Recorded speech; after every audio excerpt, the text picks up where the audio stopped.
તો યુદ્ધની આગે ભોજનાલયના રસોડાની આગને ઓલવી દીધી છે। અમદાવાદમાં અન્નદાન પણ હવે અટકી ગયું છે।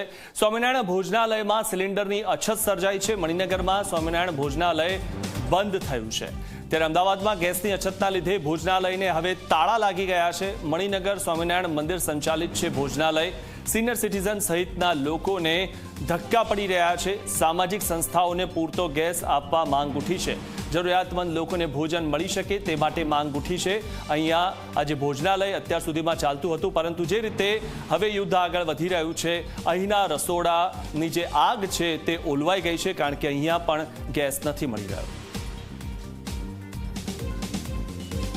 યુદ્ધની અણસાર અને અસર જે છે એ અમદાવાદમાં પણ જોવા મળી છે। વાત કરવી છે આપણે અમદાવાદના મણિનગર ખાતે આવેલા સ્વામિનારાયણ મંદિર સંચાલિત ભોજનાલય જે છે, જેથી ટિફિન વ્યવસ્થા આપવામાં આવે છે। આપ જોઈ શકો છો, આ દ્રશ્ય જે છે એ મંદિર ભોજનાલય ખાતેના છે કે કેવા પ્રકારની વ્યવસ્થા અહીં આપવામાં આવે છે એનું આખે આખું અહીંયા બોર્ડ મારેલું છે।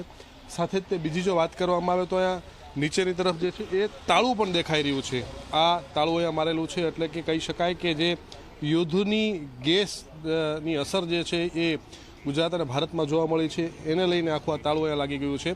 અમુક વડીલો જે રોજબરોજ અહીંયાથી ટિફિન વ્યવસ્થાનો લાભ લેતા હોય છે એ અત્યારે ખાલી હાથ જઈ રહ્યા છે। જે અહીંયા ટિફિન ધમધમતા હતા, ભોજનાલય જે ધમધમતી હતી, અત્યારે બંધ જોવા મળી રહી છે। એક વડીલ જે છે આપણી સાથે, એની સાથે વાત કરી। કાકા, શું નામ છે તમારું? મારું નામ યોગેશ મહેતા। યોગેશભાઈ, ક્યાં આવ્યા હતા અને શું પરિસ્થિતિ છે અત્યારે? અત્યારના જે પરિસ્થિતિ છે એ બહુ ગંભીર પરિસ્થિતિ છે। અમારે જેવા સિનિયર સિટીઝન જે અત્યારના એકલા રહેતા હોય છે એ લોકોને જમવાની બહુ તકલીફ પડી રહી છે।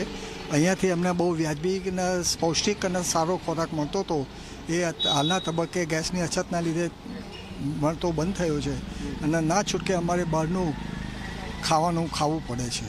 શું સંસ્થા કોની છે, કેટલા સમયથી ચાલતી હતી, ક્યારથી બંધ છે? એટલે એકચ્યુઅલી તો હું બહાર રહેતો હતો અને જે હમણાં જ આવેલો છું, પણ મને મારા મોટા ભાઈએ કીધું કે અહીંયાથી તને ભોજન મળી રહેશે, એટલે હું અહીંયાથી મારું ભોજન લઈ જતો હતો, હું મારા વાઈફનું। કોની સંસ્થા? આ સંસ્થા જે છે ચેરિટેબલ ટ્રસ્ટ જેવી જ છે, પણ ભોજન સારું મળતું હતું અને પૈસા વ્યાજબી હતા। કાકા, તમારું નામ શું છે, ક્યાંથી આવો છો, કોની સંસ્થા છે અને અત્યારે તાળું લાગી ગયું છે, શું કામ, શું જાણવા મળ્યું તમને? મારું નામ મુકેશભાઈ મણિયાર છે।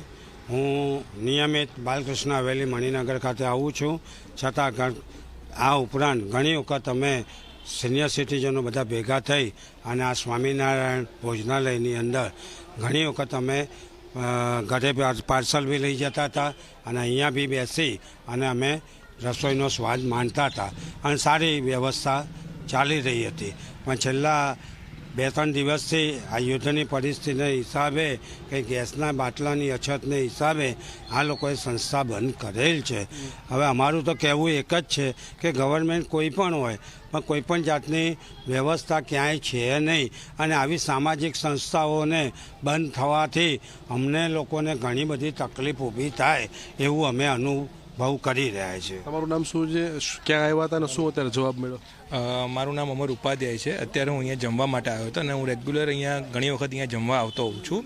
અહીંયા આવ્યો ત્યારે લોક હતું, પછી અહીંયા સ્થાનિક લોકો સાથે ખબર પડી કે યુદ્ધના કારણે કે અહીંયા ગેસના બાટલાની અછત હોવાના કારણે હાલ આ મેસને સરકાર દ્વારા બંધ કરાવવામાં આવી છે। તો મારી સરકારને એક વિનંતી છે કે ભાઈ આ વિસ્તારની અંદર સરકારની ખૂબ મોટી હોસ્પિટલ છે, LG હોસ્પિટલ, મેડિકલ કોલેજ છે, સરકારની મોટી મોટી ઓફિસો છે, તો એના ઘણા બધા સ્ટાફના લોકો પ્લસ અહીંયાના સિનિયર સિટીઝનો જે અહીંયા જમવા આવે છે, એટલે એક વિનંતી છે કે આવી સંસ્થાઓને ગેસના બાટલા સરકાર વહેલા ધોરણે પૂરા પાડે અને કોમર્શિયલ બેઝ પર ચાલતી હોટલો તમે બંધ કરાવો એનો કોઈ પણ વિરોધ જ ના હોય, પણ આવી જે સંસ્થા છે કે જે આટલા ઓછા રૂપિયામાં ગરીબ માણસોથી લઈને સારા ઘરના તમામ લોકો અહીંયા જમવા આવે છે, તો એક અમારી વિનંતી છે સરકારને કે આવી સંસ્થાઓને ગેસના બાટલા તાત્કાલિક ધોરણે પૂરા પાડવામાં આવે। તમારું નામ શું છે, ક્યાંથી આવો છો અને શું પરિસ્થિતિ અહીંયા જાણવા મળી, શું મળ્યું?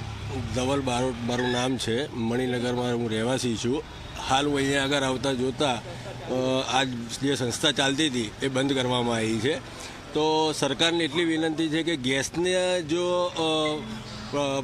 બંધના કારણે આ વસ્તુ થતી હોય તો આવી સંસ્થાઓને તાત્કાલિક ગેસ પૂરો પાડવામાં આવે। હોટલો બંધ રહેશે ચાલશે, પણ આ જે નાની નાની સંસ્થાઓ જે અત્યારે સારું ભોજન જમાડી રહી છે, તે ભોજનની અંદર નાનામાં નાના માણસો જેના ઘરની અંદર છોકરા નથી ને એવા બી વ્યક્તિઓ અહીંયા આગળ જમવા આવી રહ્યા છે, તો આવી સંસ્થા તાત્કાલિક ચાલુ કરાવે। તો જે રોજબરોજ અહીંયા જે લોકો જમવા માટે આવતા હતા, સસ્તા ભાવે જે જમવાનું મળતું હતું અને સારું જમવાનું મળતું હતું, એ હવે અત્યારે જાણવા મળી રહ્યું છે એ પ્રમાણે ગેસની અછતના કારણે જે છે આ ભોજનાલય બંધ કરેલી છે, જેના કારણે લોકોને જે છે ભારે હાલાકી પડી રહી છે. ત્યારે લોકોએ જે છે અપીલ કરી છે કે આવા પ્રકારની જે સંસ્થાઓ ચાલતી હોય છે તેમને તાત્કાલિક જે છે ગેસ પૂરો પાડવો જોઈએ. કેમેરામેન શૈલેષ બગડા સાથે ઉદયરંજન, ઝી મીડિયા, અમદાવાદ.